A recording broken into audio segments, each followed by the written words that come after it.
Hello guys, स्वागत आहे तुमचं माझ्या आणखी एका ब्लॉगमध्ये. तर आज आहे ना आहे गुरुवार. तर चला मी तुमच्याशी शेअर करणार आहे मी आज सकाळी उठल्यापासून तर रात्री झोपेपर्यंत काय काय खाल्लं आहे. तर चला दाखवते. आणि हां, अजून चॅनलला कुणी सबस्क्राईब नसेल केलं तर पटापटा जाऊन सबस्क्राईब करायचं. चला दाखवते तुम्हाला. सकाळी उठलं उठलं मी चहा आणि मस्त बटर खाल्लं. त्यानंतर दुपारच्या जेवणाला मस्त पुरी आणि मस्त बटाटा रस्सा भाजी, राईस, लिंबू कांदा असं मी दुपारचं जेवण केलं. त्यानंतर छोटीशी भूक लागली होती म्हणून मस्त टेम्पटिक असा पास्ता बनवला. त्यानंतर 5-6 वाजता चहाचा टाईम झाला होता. दुपारची पुरी आणि चहा मला खूप आवडतं, सो ते मी खाल्लं ना. रात्रीच्या जेवणाला साधं सिंपल असं दालचा आणि मस्त राईस बनवला होता. दालचा बघू शकता किती सुंदर झालेला आहे, खायला पण सुंदर झालेला होता ऑफकोर्स. त्यानंतर राईस, दालचा राईस मस्त.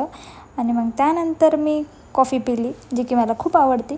रात्री कॉफी पीत त्यानंतर आईस्क्रीम खाल्लं. असा होता माझा दिवस.